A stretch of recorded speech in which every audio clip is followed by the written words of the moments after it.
Watu wengi wanadhani upendo unatosha kuendesha ndoa, lakini ukweli ni kwamba upendo hauwezi kukulinda kama mwenza wako hana sifa hizi 5. Leo nitakufungua macho kuhusu sifa ya 3, ambayo 90% ya watu wanaitafsiri kama upendo, kumbe ni bomu linalosubiri kulipuka. Usithubutu kuvaa pete kabla ya kuijua sifa hii. Baki hapo hapo.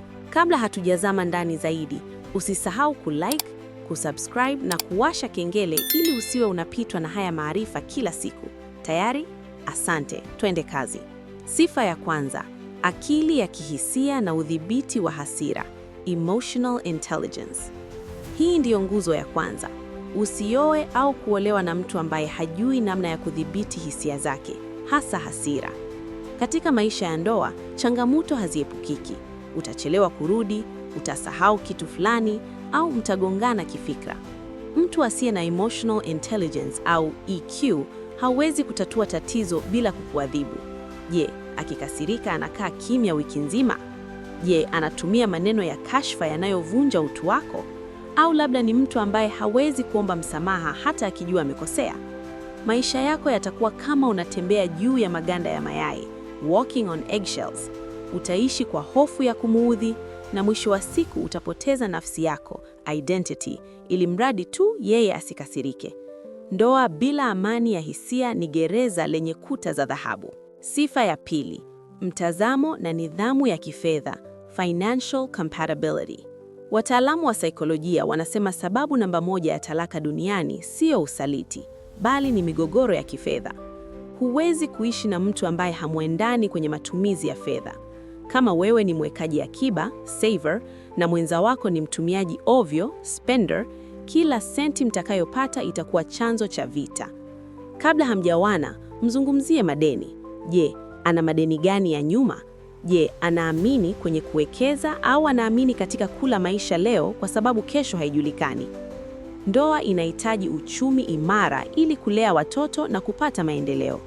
Mtu asiye na nidhamu ya kifedha ataharibu sifa yako kwa mikopo, atafuja akiba ya watoto na atakuacha kwenye umaskini uliokithiri wakati mngeweza kuwa mbali. Sifa ya kuwa na akili ya pesa ni lazima. Sifa ya 3, uwezo wa kutatua migogoro bila kushinda, conflict resolution skills. Kama unakumbuka pale mwanzo nilitaja kuwa sifa hii ndiyo bima ya maisha yako, sasa ngoja nikueleze kwa nini. Watu wengi wanadhani sifa ya mwenza bora ni yule ambaye haugombeni naye. Huu ni ulongo. Sifa ya mwenza bora ni yule ambaye mnaweza kugombana, lakini mkajua jinsi ya kurudi kuwa kitu kimoja. Je, wakati mkiwa na tofauti, lengo lake ni kushinda hoja au ni kutatua tatizo? Mtu anayetaka kushinda kila mjadala atakufanya wewe uwe mshindwa, loser. Katika ndoa, mmoja akishinda na mwingine akashindwa, wote mmepoteza. Tafuta mtu ambaye anaweza kusema, sijapendezwa na ulichofanya, lakini bado nakupenda. Hebu tuzungumze namna ya kutokurudia. Ukioana na mtu mwenye ego kubwa, kila tatizo dogo litakuwa mgogoro mkubwa. Maisha yako yatakuwa ya kujitetea kila siku, jambo ambalo linachosha akili na kuua upendo. Sifa ya 4, maono yanayoendana na maadili ya kimsingi, shared vision and core values. Huwezi kusafiri na mtu ambaye wewe unaenda kaskazini na yeye anaenda kusini. Maono sio tu kuhusu kuwa na nyumba au gari, ni kuhusu, je, mnataka watoto wangapi? Mtawaleaje hao watoto? Ni dini ipi itafuatwa? Je, mko tayari kusaidia ndugu wa pande zote mbili au mtaishi kama kisiwa? Kama wewe unathamini uaminifu, lakini yeye anaona kudanganya kidogo ili kupata dili ni jambo la kawaida, hamuwezi kufika mbali.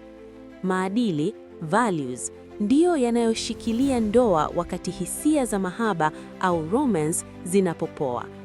Usioe potential au mtu ambaye unadhani atabadilika baadaye. Oa mtu ambaye hivi sasa anatembea kwenye njia unayotaka kwenda. Maisha yako yataharibika ukijaribu kuwa mwalimu wa kubadili tabia za mtu mzima ndani ya ndoa. Sifa ya 5, uadilifu na unyenyekevu. Hii ndiyo sifa inayoshika zote 4 zilizopita. Bila uadilifu, kila kitu ni batili. Uadilifu ni kufanya jambo sahihi hata wakati hakuna mtu anayekuona. Mtu mwenye uadilifu hata kuchepuka sio kwa sababu anaogopa kukamatwa, bali kwa sababu anaheshimu agano lenu. Mtu mnyenyekevu anakubali kukosolewa. Ndoa ni shule ya kudumu. Ukioa na mtu anayejiona anajua kila kitu, Mr. or Miss Know It All, utanyauka. Unahitaji mtu ambaye anaweza kusema nisamehe, nimekosea, na akamaanisha. Ndoa ni safari ya miongo 4, 5 au 6. Ukikosea sifa hizi 5, utatumia miaka yote hiyo kwenye maumivu, magonjwa ya shinikizo la damu na majuto. Maisha yako ni ya thamani sana kuyachezea kwa sababu tu ya hisia za muda mfupi au shinikizo la umri. Asante kwa kuangalia video hii mpaka mwisho. Natumai sifa hizi 5 zimekupa mwanga mpya wa namna ya kutathmini mahusiano yako ya sasa au yajayo.